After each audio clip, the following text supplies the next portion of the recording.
Friends, this is Vinson. நம்ம சேனலுக்கு உங்களை நம்புடன் இருக்கு. நம்ம சேனல் வந்து பார்த்தீங்கன்னா 11th 12th ஆர்ட்ஸுக்காக செப்பரேட்டாக நம்ம சேனல் நிறைய வீடியோஸ் வந்து கொடுத்துருக்கோம். அடுத்த எக்ஸாமுக்கு நம்ம சேனலோட வீடியோஸ் வந்து கண்டிப்பாக உங்களுக்கு ரொம்பவே ஹெல்ப்ஃபுல்லாக இருக்கும். அதனால் மறக்காமல் நம்ம சேனலோட வாட்ஸ்அப் குரூப் ஜாயின் பண்ணிங்க. வாட்ஸ்அப் குரூப்போட லிங்க் வந்து டிஸ்கிரிப்ஷன் பாக்ஸில் இருக்குது. ஓகே ஃப்ரெண்ட்ஸ், இன்றைக்கி நடந்த காமர்ஸ் எக்ஸாமில் நம்ம என்ன பார்த்தீங்கன்னா அதோட ஆன்சர் கீஸ் பார்க்க போகிறோம். சில கொஸ்டின்ஸுக்கு நமக்கு டவுட் இருக்குது. உங்களுக்கு அந்த கொஸ்டினுக்கு ஆன்சர் தெரிஞ்சு அப்படின்னா நீங்களும் என்னன்னு பார்த்தா கமெண்ட் பாக்ஸில் நீங்கள் சொல்லலாம். சரியா? இப்போ ஃபர்ஸ்ட் கொஸ்டினுக்கு ஆன்சர் வந்து பார்த்தீங்கன்னா பி ப்ரீவியஸ் இயர், அதாவது முந்தைய ஆண்டு. செகண்ட் கொஸ்டினுக்கு ஆன்சர் வந்து பார்த்தீங்கன்னா குளிர்பதன. சரியா? அதாவது கோல்டு ஸ்டோரேஜ். சரியா?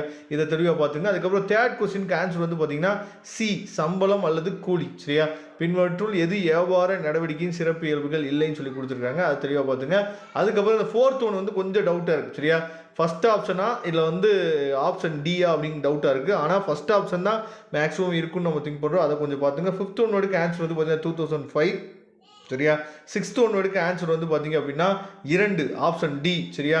செவன்த் ஒன்னோட ஆன்சர் வந்து பார்த்தீங்கன்னா மறைமுக வரி, இன்டைரக்ட் டேக்ஸ். சரியா? அதை தெளிவாக நீங்கள் பார்த்துங்க.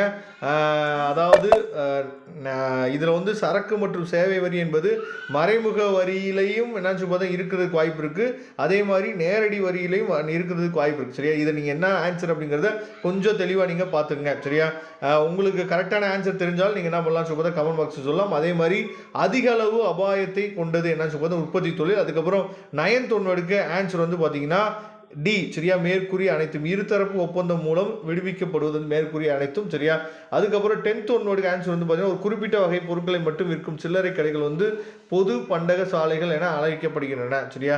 அதை தெளிவாக நீங்கள் பார்த்துங்க. 11th ஒன்னோட ஆன்சர் வந்து பார்த்தீங்கன்னா டி. சரியா? சியின் சட்ட பிரதிநிதிகளோடு சேர்ந்து ஏ மற்றும் பி ஆகியோரோட ஒப்பந்தம் நிறைவேற்றப்பட வேண்டும். 12th ஒன்னோட ஆன்சர் வந்து பார்த்தீங்கன்னா டி ஆயில் காப்பீடு. 13th ஒன்னோட ஆன்சர் வந்து பி. சரியா? தனியார் வணிகம்.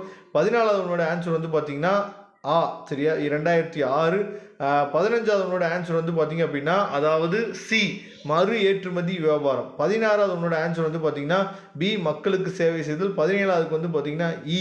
சரியா? அதாவது டி பில் ஆஃப் லேடிங் கப்பல் ரசீது. சரியா? 18வது கொஸ்டினுக்கு ஆன்சர் வந்து பார்த்தீங்கன்னா வைப்பு ரசீது. 19வது ஆன்சர் வந்து பார்த்தீங்கன்னா செலவுகளை குறைத்தல்.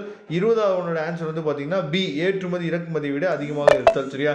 இதை தெளிவாக நீங்கள் பார்த்துங்க. இதில் தான் டவுட் இருந்துச்சு அப்படியே கமெண்ட் பாக்ஸில் சொல்லுங்கள். Thank you friends. நெக்ஸ்ட் வீடியோ பார்க்கலாம். மறக்காமல் நம்ம சேனலோட வாட்ஸ்அப் குரூப்பில் ஜாயின் பண்ணுங்கள். தேங்க்யூ.